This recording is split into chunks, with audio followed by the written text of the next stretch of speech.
What's poppin'? What's poppin'?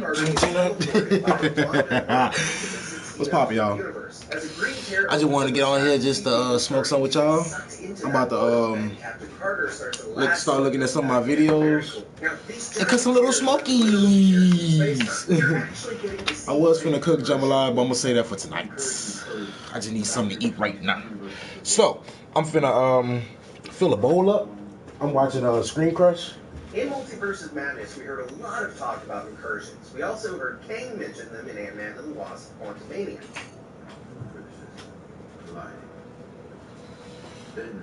Yeah, I just want to smoke with y'all first before I even start cooking. The universe makes the universe unstable and can cause the destruction of that universe, which is exactly what's going on with Universe 1602. Now, incursions were the focal point of the Secret Wars comics, and I'm sure they'll have a big role to play in the MCU's Avengers Secret Wars. When Hela gets sucked into the incursion portal, we see Thor become king reluctantly, just as he's done before in the MCU. We saw him turn down the throne in Thor: The Dark World, and then Hey! Game after having taken it. I'm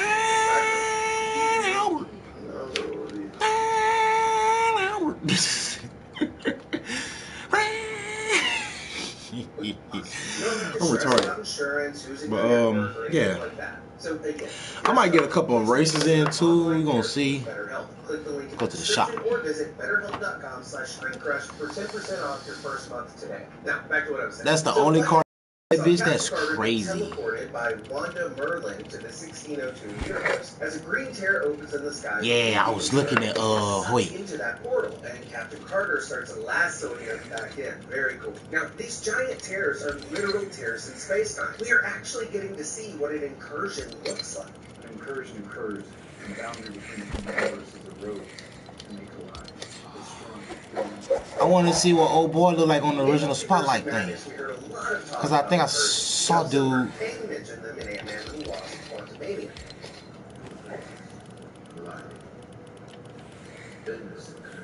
Now, in Multiverse of Madness, we learned that the presence of someone from another universe makes the universe unstable and can cause the destruction of that universe, which is exactly what's going on with Universe 1602. Now, incursions are the focal point of the Secret Wars comics, and I'm sure they'll have a big role to play in the MCU's Avengers. It's the Lambo for me, man. In the incursion portal, we see Thor become king reluctantly, just as he's done before in the MCU. There we go. Turn down the throne in Thor: The Dark World, and then step down from the throne in Avengers. Dude got cornrows. They don't look like no waves. Nigga got the lineup correct, but yeah, buddy.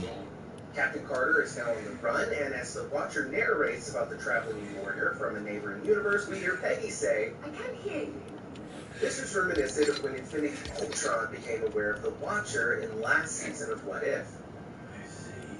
And guys, we've talked before about this, but I think there's something deeper going on. Anyways. There's some kind of connection between Captain Carter's knowledge. Anyways. Let's get this shit started. For 10% off your first month. Let me put this back in the refrigerator while I'm not using it. So, like I mentioned, we saw Captain Carter get teleported by Wanda Merlin to the 1602 universe. As a green tear opens in the sky. I already got the fire going since I got it. And Captain Carter starts lassoing him back in. Very cool. Now, these giant tears are literal tears in space-time. So yeah, that's not gonna be a problem. That's why I always wanted to do the jambalaya, because that's gonna be quick. But nah, we're gonna we heard a lot of talk about incursions. We also heard I'm gonna do the little smokies. Yeah, I'm gonna do the little smokies.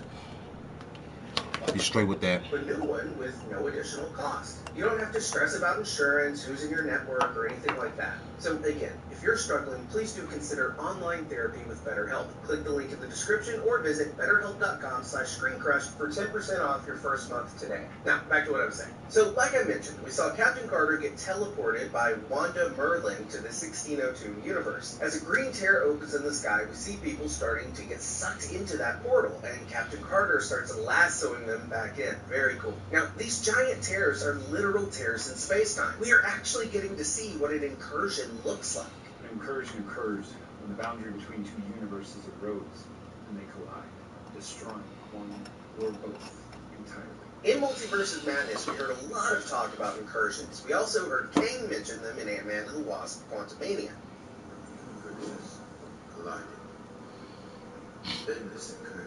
Now, in Multiverse of Madness, we learned that the presence of someone from another universe makes the universe unstable and can cause the destruction of that universe, which is exactly what's going on with Universe 1602. Now, incursions were the focal point of the Secret Wars comics, and I'm sure they'll have a big role to play in the MCU's Avengers Secret Wars. My question is, hold on. I hope he answered this. I hope he answered this. I hope he answered this. Okay, so Bob, he just... Let's see, I can really hear me. Bro, he just said that incursions are caused by unwanted visitors from another universe. Okay, so Wanda brought Peggy over there to stop the incursions. So, correct me if I'm wrong, who the fuck started the incursion in the first place? Because incursion is not just gonna randomly start. At least they haven't said that shit happens, you know? Like, they don't say that, we were just sleeping one day, you know, and the fucking sky started opening. Like, no, it's never that. It's always somebody dream walking or actually traveling to another universe. Now, like I said, Wanda brought Peggy there, but the incursion was already happening. So who the fuck started incursions in the first place? Because everybody in that universe looked like they supposed to be there. Everybody, even Thor, you know. So like, I'm not sure how to go about this. I really don't. Go back a little bit, bam, bam, bam, boop. Heard Kang mention them in Ant-Man and the Wasp: Quantumania.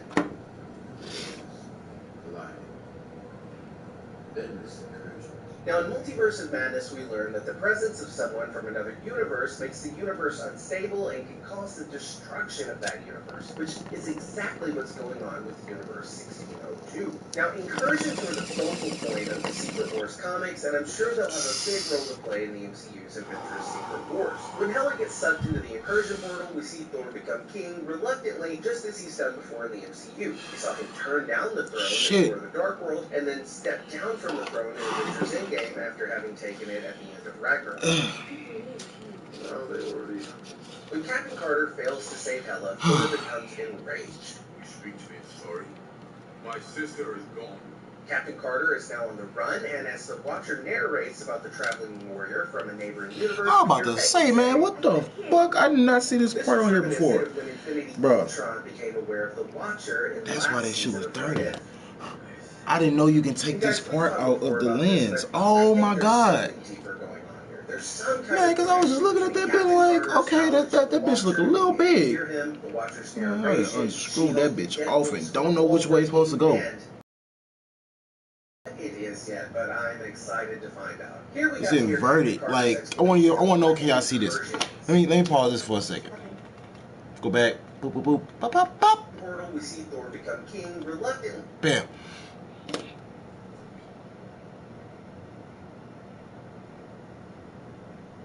Oh, but you can see it regularly though. Like, you can see my hand, but it's not inverted. It's not inverted like it was showing for my eye. Like, for my eye, I put that thing close, it's inverted. Oh, okay, so the closer you get, the straighter it gets. So yeah, I get it. Okay, let me show y'all Twitch. That's crazy. That is crazy. You wouldn't even know there was a lens.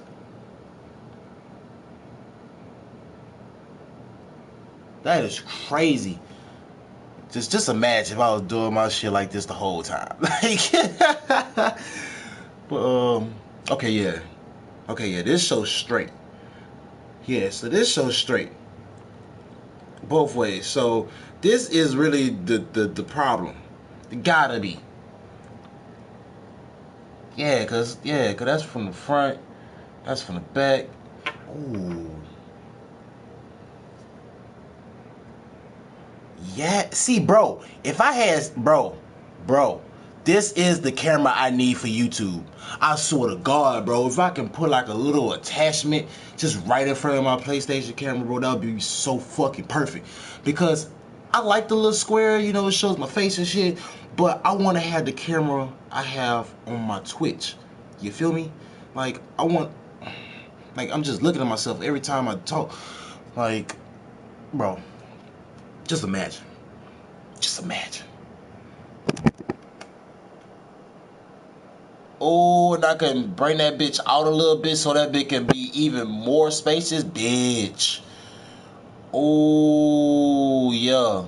Yeah. Yeah. Ooh, bro. See, niggas lucky I'm not a real fucking photographer. Cause, nigga, I be going, when I say in, bitch, I say in. Cause, see, I didn't know this part come off. That's crazy. I did not know that part come off.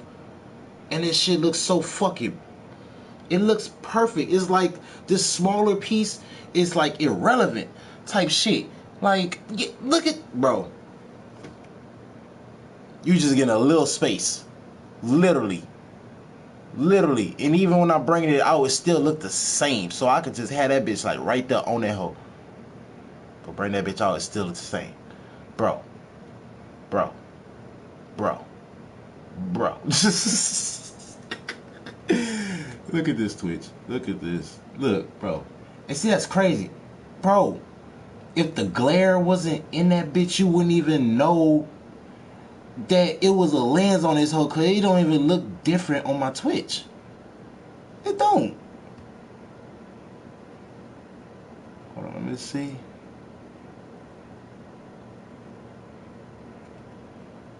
Well, okay, it's a little spacious. It's just like it's yeah, it's spacious. Hell, I ain't gonna lie, it's catching everything. Cause see how I got that bitch cut it off at my marquee sign?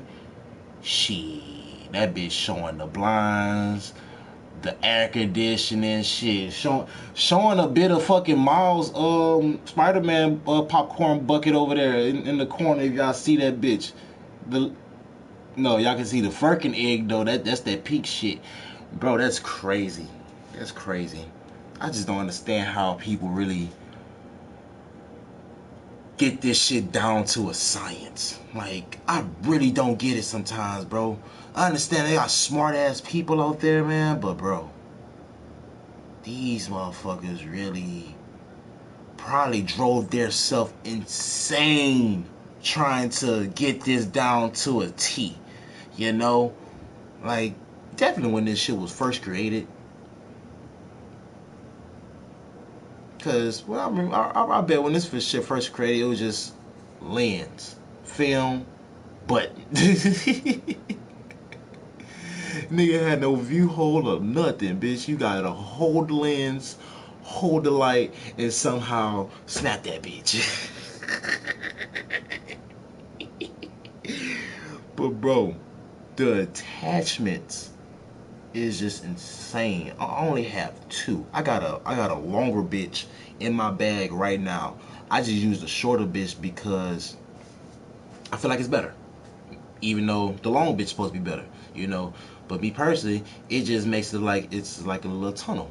And that's cool for certain shots. That's why I understand why certain photographers be having lenses for different scenes or different sceneries, you know? Like that is completely understandable now, bro. Like I can't hate on that shit because you really into your craft and really perfected your shit and you only got your style and just want to just do your shit and just know how to do your shit, nigga, that's gonna be your shit.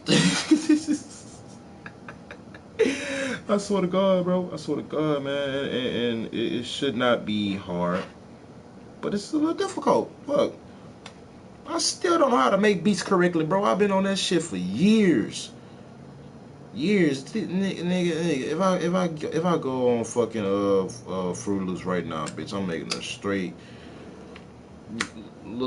sound like fucking Soulja Boy beats back then. Like, I swear, like, but a nigga haven't really tried to learn everything. Nigga haven't really tried to try new shit, you know. Well, nigga was trying new shit because I was trying to teach myself, but shit, that shit was not working out. But nah. Anyways, photographers, y'all are different. I respect y'all totally different. I swear, like real photographers, not no cameramans, not no tripod using ass motherfuckers. I ain't gonna lie, I know photographers use tripods, but I mean like you just pop that bitch up and snap, you know. You ain't really trying to get shots, you know. Like them real photographers, respect. I swear to God. I swear to God. Cause bro, I need to be high all the time fucking with this type of shit, bro. Cause makes no sense. It makes no sense. Let's see, bro. That is crazy. That is crazy. That is crazy. That is crazy. Like, just as he's done before, I'm sorry I got sidetracked, man. That's the ADHD in me. I'm sorry. And then step down from Y'all see I ain't cooked shit yet. Still smoking. Ragnarok. Well, they already have. When Captain Carter fails to save Hela, Thor becomes enraged. You speak to me sorry. My sister is gone. Captain Carter is now on the run, and as the Watcher narrates about the traveling warrior from a neighboring universe, we hear Peggy say, this was reminiscent of when Infinity Ultron became aware of the Watcher in last season of What If. And guys, we've talked before about this, but I think there's something deeper going on here. There's some kind of connection between Captain Carter's knowledge of the Watcher and being able to hear him, the Watcher's narration, She-Hulk and Deadpool's wall breaking, and Kevin. I don't know what. I don't know, man. I might not even cook no more real talk. I might just hit the road real talk. Of what an incursion is. Two time periods have been compressed, stuck together like two pieces of gum. If I don't find a way to unstick these time periods, I don't know. this universe will shatter. And honestly, that was one of the best ways the MCU has ever explained what an incursion actually is. Next we hear the Watcher say that he's watched millions of reality. And being able to hear him, the Watcher's narration, She-Hulk and Deadpool's fourth wall breaking, and Kevin. I don't know what it is yet, but I'm excited to find out. Here we got to hear Captain Carter's explanation of what an incursion is. Two time periods have been compressed, stuck together like two pieces of gum. If I don't find a way to unstick these time periods, this universe will shatter. And honestly, that was one of the best ways ever explained what an incursion actually is. Next we hear the Watcher say that he's watched millions of realities fade from existence. Birds die every day. I watched millions fade from existence. So we've discussed before that What If Season 1 and 2, as well as Spider-Man No Way Home, Multiverse of Madness, Quantumania, all the multiversal stories of the multiverse saga, they took place after He Who Remains was dethroned and Loki ascended to being essentially the god of stories. Anyway, my question is, with Loki having replaced He Who Remains so that universes can now live in harmony and have free will, then what exactly is stopping incursions and universes from dying? And the answer is, it sounds like nothing is stopping them from dying. As the Watcher said, millions of universes have died. But we have to keep in mind that... No, you can't, no.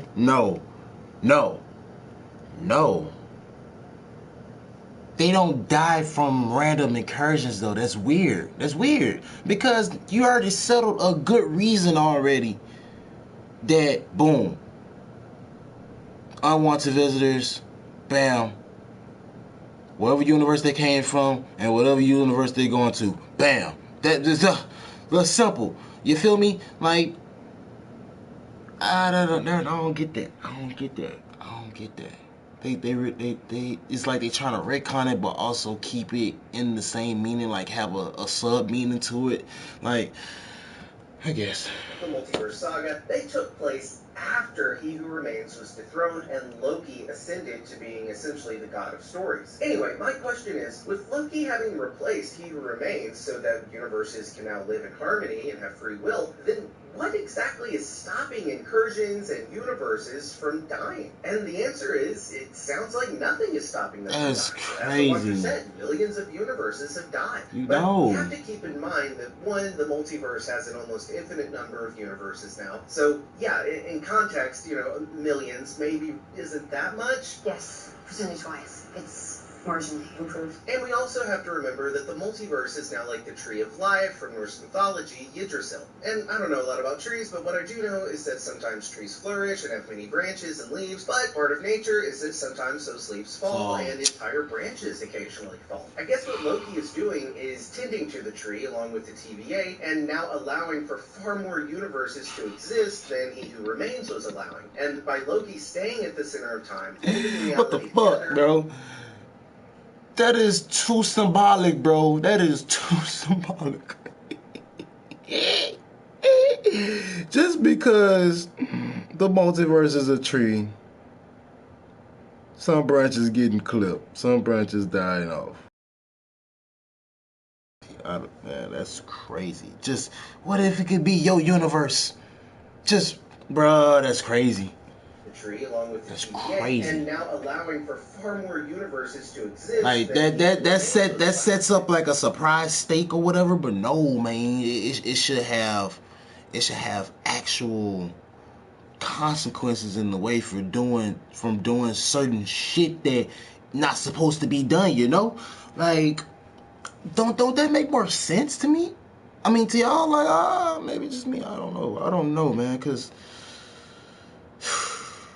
That's crazy. That's too symbolic. And by Loki staying at the center of time, holding reality together, it makes it to where the majority of universes can still live and thrive, and the TVA can do its best to keep the tree healthy. And I think that is arguably the best scenario, because if He Who Remains were still in charge, only certain universes would be allowed to exist, a very, minute number, and free will was forbidden. But if you remove He Who Remains, the entire multiverse goes into chaos and every universe dies. But I guess with Loki now holding reality together, it makes it to where only some universes die, and that's just part of life. No, man, no.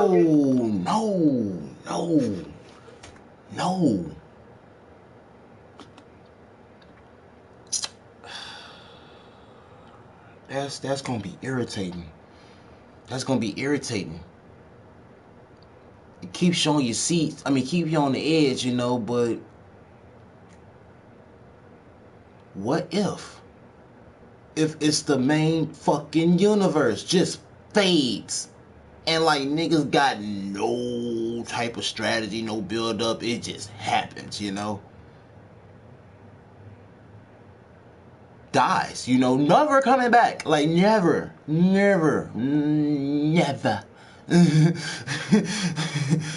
coming back. I don't think that might stick, man. Unless they play it in a clever way, which Marvel knows how to do.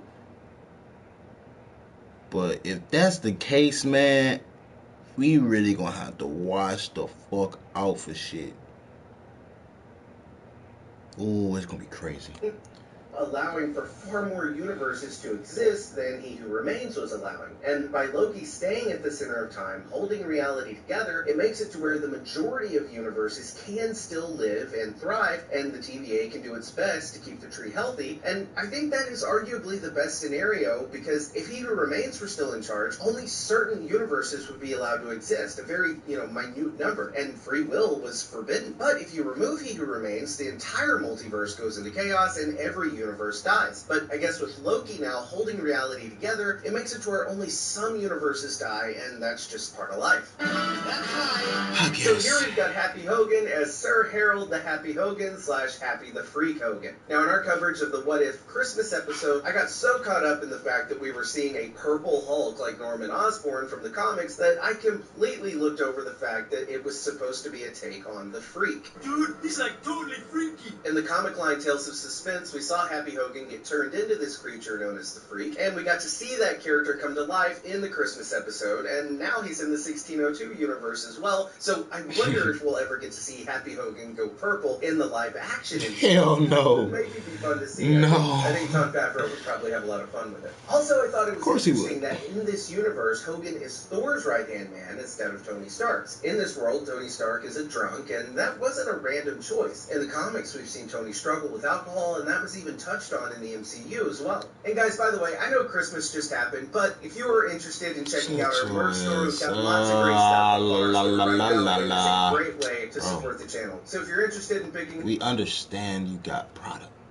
but don't just randomly drop. Here Thor asks Loki about the hammer he gave.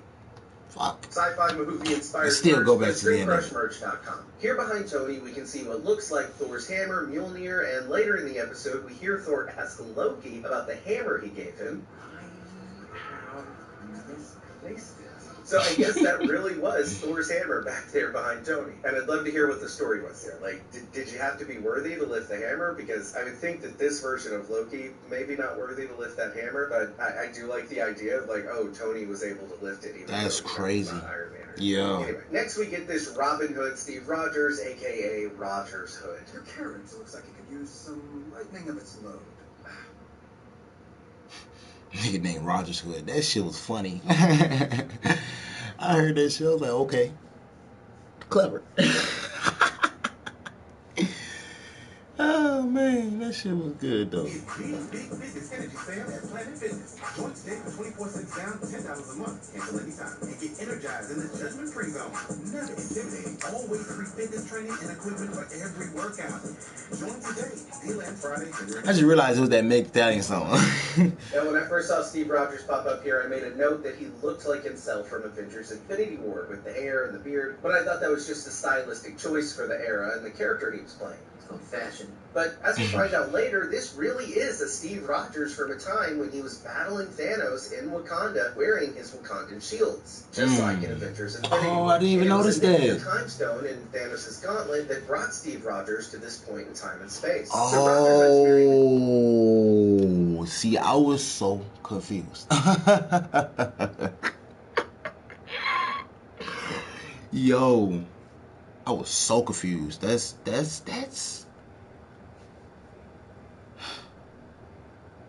Hit the time stone, and it sent you to 1602. Crazy. A stylistic choice for the era and the character he was playing. It's called fashion. But as we'll find out later, this really is a Steve Rogers from a time when he was battling Thanos in Wakanda wearing his Wakandan shields, just like in Avengers Infinity War. And it was a nick at the time stone in Thanos' gauntlet that brought Steve Rogers to this point in time and space. So Roger Hood's Merry Men feature Ant-Man himself, Scott Lang, and Cap's best friend, Bucky Barnes. I didn't Here Cap notice refers to that. Peggy as Margaret, which is Peggy's legal name. Legally. Here we see the crew get attacked by Yellow Jackets, a reference to the Ant-Man villain turned MODOK, Darren Cross. Here we see the Yellow Jackets get shot from a gun like Ant-Man was shot from Hawkeye's arrow in Civil War. And then in comes the Destroyer, who we saw in the first Thor movie. Here we see a blink and you'll miss it shot of the Red Skull as an executioner, and this really got me nervous because in the 1602 comics, Doctor Strange gets his head lopped off by an executioner. Here we learn that when his universe is destined for a quickly approaching death, the Watcher is unable to see its future. And then we hear Peggy name drop the name of the show. What if? You said it. Guys, in this next scene, I nearly fell out of my chair because I thought this guy in the hood with the iron mask was the MCU debut of Doctor Doom. I mean, look at him. That is Doctor freaking Doom. Of course, it wasn't actually Doctor Doom. It was the Hulk, and it looks like he's maybe even wearing like an Iron Man mask. I even noticed that. Yeah, that was the old Iron Man But I think mask. The creators first definitely Iron Man knew what they mask. were doing for a few moments here by making him look like Doom. No. So when the Hulk is helping our heroes fight Y'all the just Guard, we hear him say, crazy. a callback to this line in the first Avengers movie. Here Thor says that his vibranium sword was a gift from the King of Wakanda, a reference to King T'Challa. Here we can see Peggy wearing a Stark-created Infinity Gauntlet. And when our team of heroes is able to separate the Time Stone from the Scepter using Tony Stark's device that will reveal to us who the Forerunner is, and of course it was Steve Rogers, the man out of time. And then we get this great moment between Peggy and Steve where they acknowledge how in every universe they just can't seem to ever have their time together. We never get a happy ending. To which Steve says, I'm sure somewhere out there. We do. and we know that in the That's mainline crazy. MCU, Steve Rogers did travel back in time and spent a life with Peggy Carter. The episode then wraps up with another tease of Doctor Strange Supreme coming in. Oh, Peg, I got a story to tell you. We talked about in a previous episode where Doctor Strange came to recruit Kahori that perhaps he is forming a multiversal team of heroes again, like we saw in the Season 1 finale of What If. So, I'm really excited to see what we've got going on for the season finale of What If. We know that we're going to have Doctor Strange, we're going to have Kahori, we're going to have Captain Carter. I wonder who else we're bringing in. And I think you're saying Kahori. I'm really excited to be covering that finale with Kohati. Thanks You so gotta much for watching. hit Let the me T know in if I them. missed any Easter eggs for this episode. I know you will down in the comments. Or you can feel free to tweet me. If you're new here, please be sure Shut your to ass up. It's Kohati. I can bear to narrate what might happen next. The What If Season 2 finale was epic. The perfect closer for a really impressive season of What If. So, we're going to break down all the Easter eggs. Yeah, I'm gonna get off after this video and too. little things So, you might have missed. And then a little later, I'm Now I'm going to saying. talk about that final shot and the connection to Loki and Now I'm gonna play a Avengers couple Secret races. Wars. Welcome to Screen Crush. I'm Colton Ogburn, and we open in 1602, following the events of the previous episode where Captain Carter traveled to a parallel universe to help stop an incursion, the destruction of a universe. We get a recap of this particular variant of Peggy and her history, and how her grief and loss of time and Steve Rogers could have consumed her and made her bitter, but her resilience kept her going the path of the hero. Unlike Doctor Strange Supreme, who lost not only the love of his life, Christine Palmer, but in the process of trying to bring her back, he destroyed his entire reality. And as we see in this episode, he's allowed that grief to consume him and deviate him from the heroic path that we're familiar with. So when Strange transforms Peggy's drink into something more modern, we hear her call him a lifesaver, and this simple expression actually has a few layers of references to it. It's not only a play on the fact that he was once a life-saving surgeon, and in other realities a life-saving hero, but this particular Strange is burdened and corrupted by the fact that he couldn't save the life of Christine, and then couldn't save the life of his universe. We hear Strange call Peggy a fellow guardian of the multiverse, a callback to their team-up in the Season 1 finale when they went up against Infinity Ultron. The protection spell, you're welcome. Wow, this is fantastic. Just a refresher on Infinity Ultron, he's from a What If episode, What If Ultron 1. We see Ultron get into the body of Vision that was originally meant for him. He gets the 6 Infinity Stones from Thanos, and then he destroys every planet in his universe, becomes aware of the Watcher, and then starts destroying every universe in the multiverse, or at least he tries. But the Watcher decides to interfere, forms a team of Guardians of the Multiverse, they go up against Ultron, and they defeat him. So back to this episode. Strange takes Peggy to what he calls the Sanctum Infinitum, a play on the Sanctum Sanctorum, and it makes sense that this sanctum is called Infinitum, which means infinite and without end, because this place is huge, and it has to do with the multiverse, which is, of course, theoretically infinite. Peggy sees that Strange has been collecting universe killers like Infinity Ultron within these orbs, similar to the one we saw Doctor Strange contain his Spider-Man spell within in No Way Home, and of course the one in the What If Season 1 finale where Killmonger and an AI of Arnim Zolo were trapped in a battle for the Infinity Stones. What are friends for?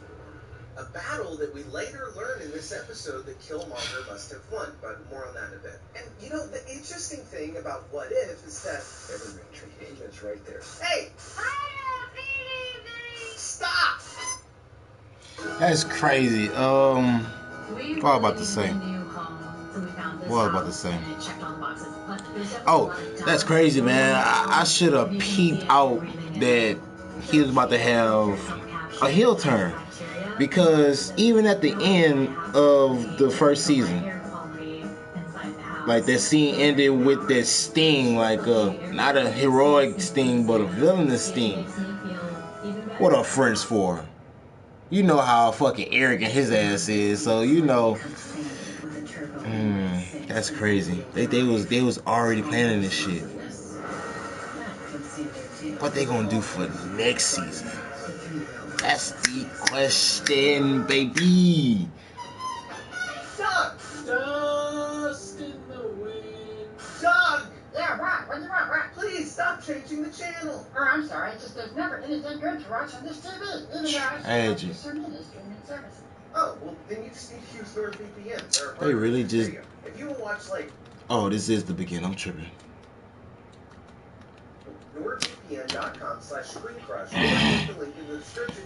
You get a huge discount plus 4 bonus months for free, and you can take advantage of their 30-day money-back guarantee. Now, back to the Easter eggs. So here in these orbs, we've got Infinity Ultron, the gnome that we saw Doctor Strange Supreme absorb in the first season of What If. We've got Thanos with the full Infinity Gauntlet. I'm pretty sure this one is the Collector that we last saw in season 1 of What If, the episode where T'Challa becomes Star-Lord. We see that version of the Collector later in the episode, so that's my best guess. We've also got Rocket Raccoon with his own metal arm. We've got Kid Star-Lord from episode 2 of this season of What If. We've got Corvus Glaive, a member of Thanos' Black Order. And then we've got this Hulk that we get a much better look at later in the episode, but I want to go ahead and wonder what the fuck that was. It's a Hulk? Thulk, aka Thulk? Thor Hulk. What the fuck? Thor get Hulk's gamma powers, transforming him into this giant blue lightning-powered being. And later in the episode, we see that this Hulk is clearly wearing Thor attire, and he's radiating lightning energy just like in the comics. And there are tons more characters to come, and we'll be breaking down all the multiversal variants that we saw later in this video. So when Strange and Peggy are talking, we hear Strange saying, this is a dig at how the Watcher won't interfere in order to avoid further multiversal destruction. You can tell that Strange is still bitter about the fact that the Watcher would not help him save his universe. Here we hear Carter. Jurassic Park. This is in reference to just how in the mainline MCU with Cap, Peggy has also been trying to catch up on movies that she missed out on. This is also something we touched on in episode 5, I believe it was, when we hear her make a Star Wars reference. She winds up stuck in some prison frozen in carbonite. Now, this is really cool. In this multiversal sanctum, we can see the Rotunda of Gateways, except this is a multiversal Rotunda of Gateways. In the Sanctum Sanctorum in the mainline MCU, it has many doorways to different places on Earth, but this sanctum has a rotunda that leads to different universes. So here on the walls of the sanctum, we see runes reminiscent of the runes that we saw in Doctor Strange's Mystic Art shields, as well as his Forget Peter Parker spell at the end of No Way Home. We also see runes in Wanda's Hex and WandaVision. So it makes sense that we're seeing multiversal runes in this multiversal sanctum, runes that are likely holding the sanctum and its captors in place. So Peggy is looking for what she thinks is a multiversal threat in Cohorti, who we met in episode 6 this season. A native woman who has been infused with the power of the Tesseract, giving her super speed, the ability to generate spatial portals, and the ability to emit this cool blue energy from her hands. In that episode, we saw Doctor Strange Supreme arrive in the final moments of the episode, seemingly there to recruit Cohorti. Now, of course, we know that he was there to capture her and apparently failed. Wait, Strange, why can't you just do this? Because you, my friend, are an unknown. She'll see me coming a mile off. In this universe, the Red Skull won. The bomb at Project Rebirth packed a bigger bang in this universe. Neither you nor Steve Rogers survived. Project Rebirth being the super soldier serum project, it created Captain America and Captain Carter in their respective universes. Here we can see Red Skull's face carved into the mountain like the president's on Mount Rushmore. Now zipping through the snowy woods is Cohorti recreating the Red same Skull vibes have no as nose. Quicksilver at the He start got a of Avengers Age nose. of Ultron. You didn't see that coming? Cohorti reveals to Peggy that Strange is not only capturing multiversal villains, but multiversal heroes as well, so that he can feed them all to his forge and resurrect his universe. The universe that he destroyed by trying to resurrect Christine. You're trying to bring back Christine, aren't you? Yes, I am. We hear Peggy plead with Strange to stop, and she calls what he's doing madness, a reference to Doctor Strange and the multiverse of madness. I have to do this. But this is madness! Where we met Doctor Strange who lost his way. I'll let you use the Darkhold. If you give me your Christine, Here Strange says, in the grand scheme of things, it's a small price to pay. a callback to this line in Spider-Man No Way Home. In the grand calculus of the multiverse, their sacrifice means infinitely more than their lives. So in order to stop Strange, we see Peggy throw her shield around the room, setting free all the multiversal heroes and villains that Strange had captured. And oh my god, were there a lot of characters here. So let's break them down. I already covered Thulk and some of the other characters that we saw in the opening of the episode, so we'll skip over those for this section. Now let's get started. Alright, we've got Cowboy Loki, a reference to Loki 2019, issue 5. Loki is a cowboy now. We've got Happy Hogan as the Freak, which we saw in the Christmas episode of this season. season and in the 1602 episode. We see the dragon from Shang-Chi that we also saw in episode 7 of this season. Here we've got a Star-Lord. We've got a member of the Chitauri, that's the alien army that the Avengers fought in the first Avengers movie. Here's Captain Marvel. Here we've got an Asgardian Kingsguard. Here we got some Skrulls. There's Korg. We've got Wingwu and his soldiers, a Dark Elf from Thor: The Dark World. And guys, I'm sure I missed a character here or two, so let me know if you spotted any I missed. I'd love to see what you found. And then actually a little later in the video, I spotted a few more. We'll talk about those here in a sec. So next came Zombie Scarlet Witch, who we first met in last season's What If Zombies, based of course on the comic run Marvel Zombies. And now, the zombie apocalypse! The last time we saw Zombie Wanda and that was a funny episode. What If Season 1 finale, where they were portaled in by Doctor Strange Supreme to help battle Infinity Ultron. That'll keep him busy. Zombies, great idea. Love them. It's not them. What came with the zombies? And then Hela, the goddess of death herself, rolls in and says, Zombies! Sounds like my kind of zombie. We also hear her say kneel, a callback to this line from Thor Ragnarok. Kneel. Cohorty says the last queen that told her to kneel regretted it. This is a callback to her encounter with Queen Isabella in episode 6 of this season. Me fue encomendada la tarea de gobernaros. And as if things weren't already wild enough, we get Surtur. I love getting to see this rematch between Hela and Surtur, and the two recognizing one another. A callback to this encounter in Thor Ragnarok.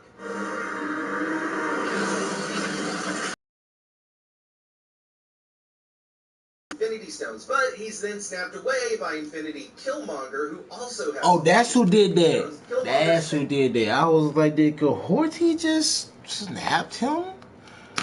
Here, Cohorty and Peggy encounter Thanos with all 6 Infinity Stones, but he's then snapped away by Infinity Killmonger, who also has all 6 Infinity Stones. Killmonger snapping Thanos was reminiscent of Thanos' snap to dust half the universe, as well as Tony's snap that dusted Thanos in Endgame. And the reason Killmonger was seemingly able to do this without being severely injured like Tony was, is because Killmonger has the power of the heart-shaped herb, the power of the Black Panther. So when Thanos dusts, not only does he dust, but so do the 6 Infinity Stones that were in his possession. This is a callback to Thanos using the Infinity Stones' own power in Endgame to destroy those 6 Infinity Stones. I use the stones to destroy the stones. And I loved how Cohorty used her Space Stone-given powers to manipulate the spatial energy and remove Killmonger from the suit. Very cool. Killmonger is then teleported into all the chaos, where we get a glimpse of Drax the Destroyer, and 2 Thors going head-to-head or hammer-to-hammer.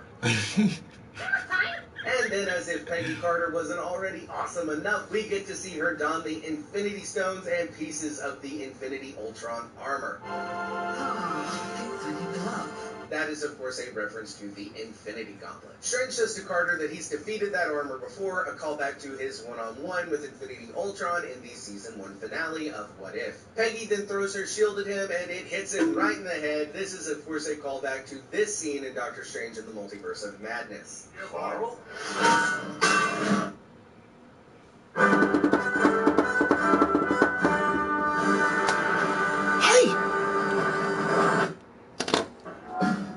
We then see Strange use his mystic arts to duplicate himself, just like he did against Thanos in Avengers Infinity War. And then we see Peggy use the Reality Stone to do the same. We also saw Thanos use the Reality Stone to cast an illusion of himself in this scene from Infinity War. But getting to see Peggy use the stone to mimic the powers of Doctor Strange and give us an army of each character was really cool. When we get the shot of these butterflies, that's also a callback to Strange's battle with Thanos in Infinity War. Strange attempts to deceive Peggy by showing her the moments before she became Captain Carter and giving her time with Steve Rogers. We also see Dr. Erskine portrayed by Stanley Tucci, just like in Captain America: The First Avenger. Agent Carter, weren't you a little comfortable in the booth? When Peggy realizes that Strange is manipulating her, we see Steve Rogers begin to glitch, and we can see Strange Supreme behind the facade. Just like how in Star Wars Rebels, when Palpatine attempted to deceive Ezra with a lie and a promise of his old life. We saw him time began to glitch when Ezra was onto him, and within the glitch of Palpatine, we saw his true form of Darth Sidious. Here we can see Atarax amongst the multiversal captors being portaled into the Forge, and I loved how Peggy then utilized the Time Stone to reverse their freefall, to which Strange says, I mastered that one a long time ago. A callback to his pre-Infinity War days when he kept the Time Stone around his neck within the Eye of Agamotto. Here we see the multiversal variants start helping Peggy by throwing her their various weapons. Hela throws her infamous crown.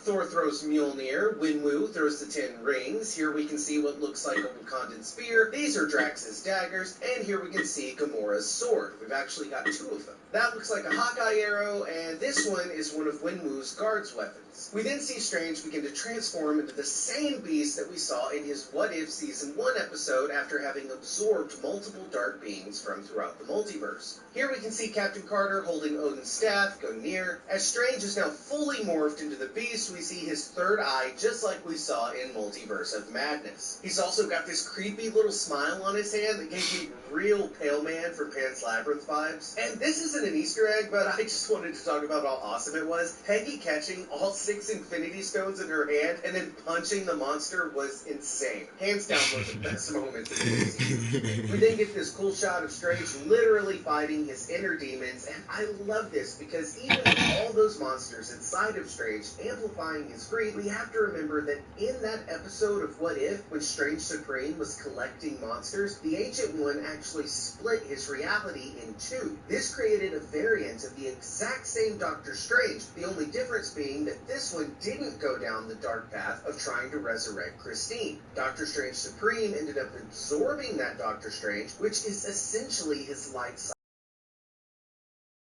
Then Strange Supreme pulling him into the darkness, the good Stephen Strange is in there as well, and it was him that was able to help defeat the monsters within. Here we get an amazing shot of the Watcher's realm, the nexus of all realities, a boundary between universes, which we also saw a version of in Multiverse of Madness. And then, oh my god, we got a shot of Yggdrasil, the Tree of Life, and the same multiversal tree that we saw created in the Loki Season 2 finale. And guys, getting to see the Watcher and Peggy Carter looking at this multiversal tree just gave me goosebumps, because for the first time in a while, the Marvel Cinematic Universe actually felt connected again. And that's weird that it took a show like What If, that is largely disconnected from the main universe, to actually bring that connectivity back to the franchise. So there are all the Easter eggs I caught in the season finale of What If Season 2. Let me know if I missed any down in the comments below, or you can add me on Twitter. It's been a pleasure covering the season for you guys, and no worries, Ryan Mary should be out of the bathroom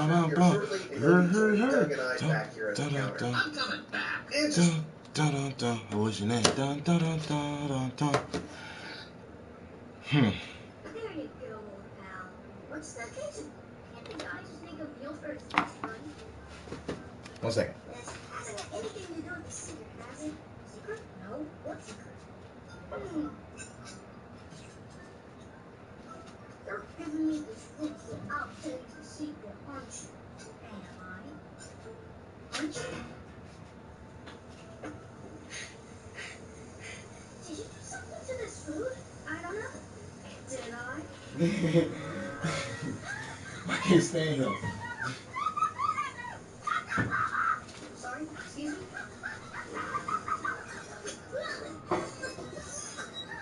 That's a little tight, man. Look like we're all out of drinks. Oh, wait, what's this? You want it? What's the secret? Oh, well.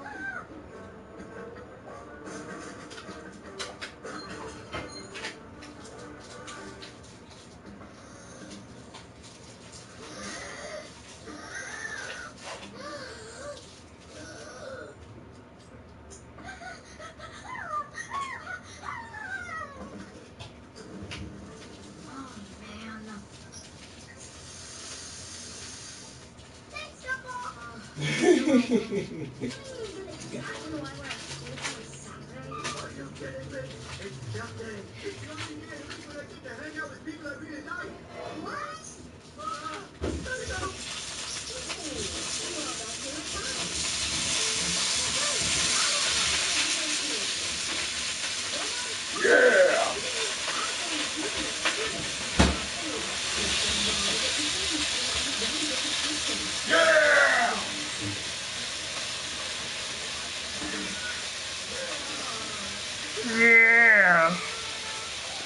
Ho,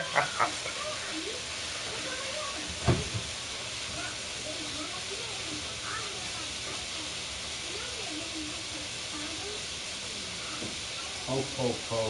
Merry Christmas.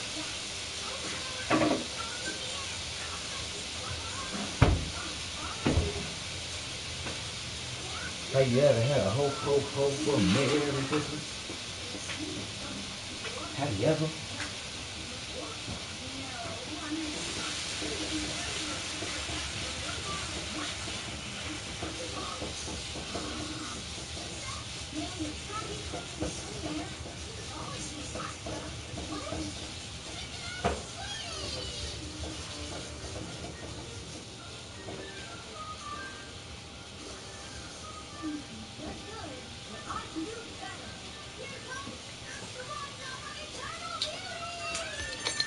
Now, do you wanna see me do the thing? Because I can't.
Hate these bitches.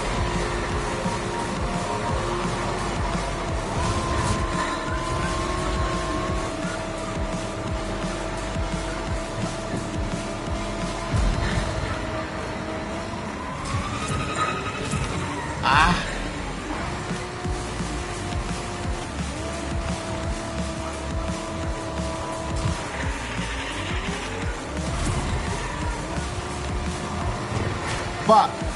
Fuck.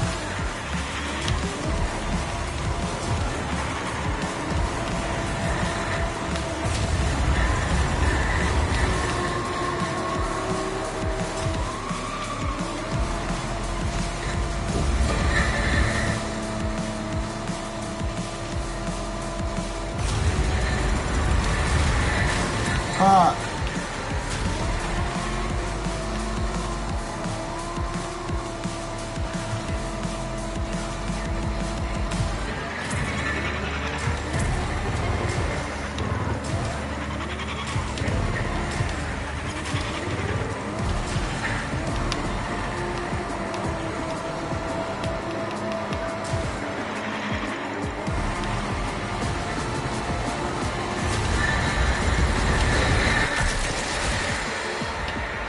Slack.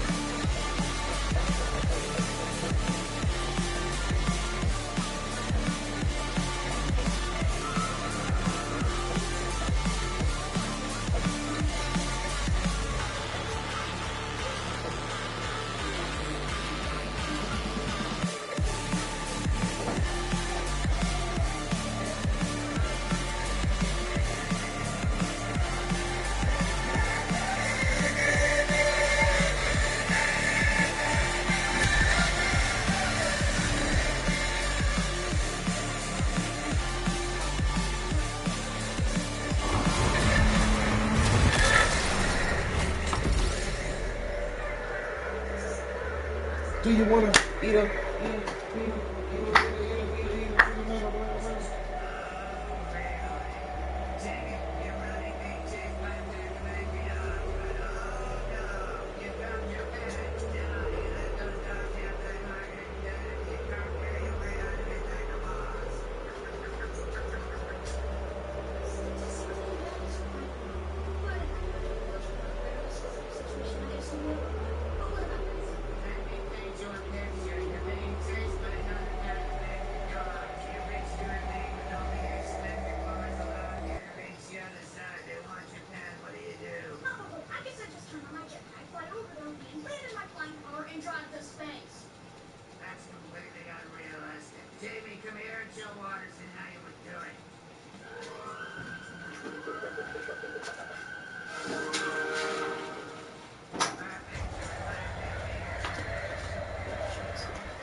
Not even touching it, y'all. Y'all already know.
I want him bad, boy. Oh, I want that nigga bad.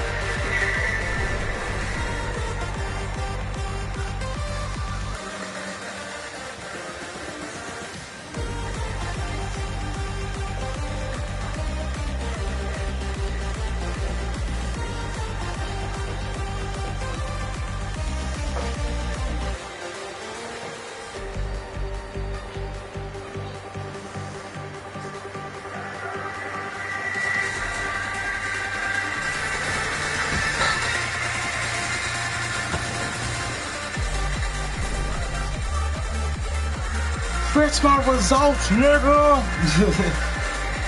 Fetch my results, nigga! Fuck you, man!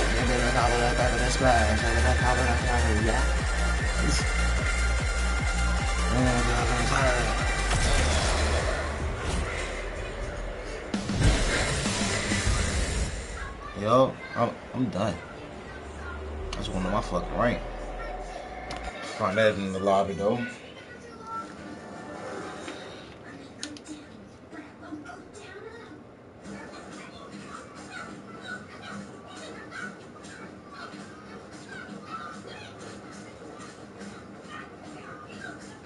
Capper dab.